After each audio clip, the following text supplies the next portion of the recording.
Hello there, Big Benedict here. We're playing God of War Ascension on Titan difficulty, and this is my no upgrade run plus. We're currently on chapter 2 of 30. It is entitled The Sewers. The reason I'm not putting the videos in installments is because this game does have the chapters laid out one right after the next, so I don't have to make my own installments. They're already made for me, so that's why that is. And it's a little easier too for people who are searching for a particular chapter as well. So we have a short chapter here. It starts out as mentioned in the sewers. We're going to be fighting some grunts over here that throw spears, and I'm going to be ringing these enemies out with the technique that I mentioned in the last video, but I don't think I did. When you're near a ledge, that will permit you to throw an enemy over and kill it.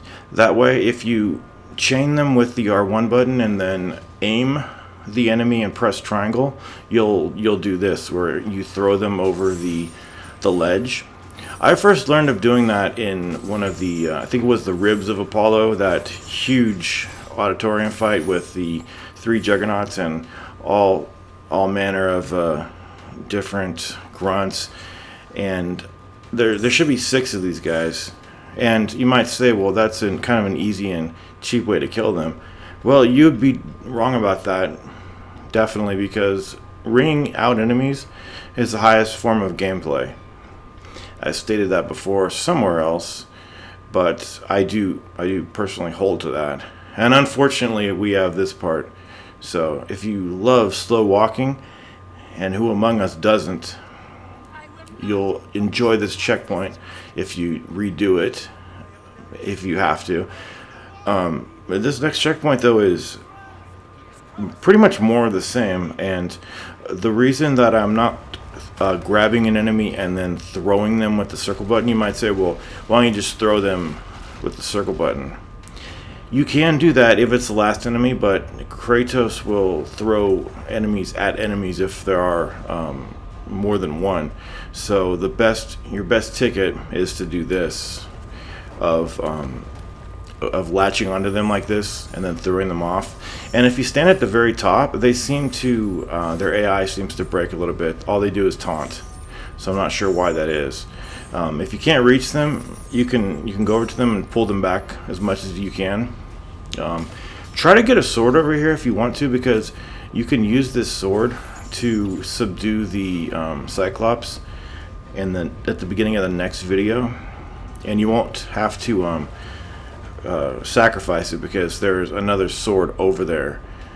But when you can start getting the shield, you always want to prefer the shield over the other worldly weapons. Now this wave over here, this is wave 2 of 3. It's bugs and the more sword grunts. So you can do this if you want to, how I'm throwing these off. You can do this at the top or the bottom. The reason I am choosing the top is because I seem to break their AI a little bit more, so I enjoy doing that. But if you don't get a sword over here, it's no big deal. I don't like the way that the game sometimes gives you a worldly weapon off of an enemy when you kick them or what have you. Sometimes they're really generous about the enemy dropping it, but other times, like you do kick after kick after kick, and they just don't relinquish their weapon, and it's kind of ridiculous. But there you go. Last grunt killed with a nice uppercut, and that is the sewers taken care of. I will see everyone in the guardhouse. For Big Benedict Productions, please take care.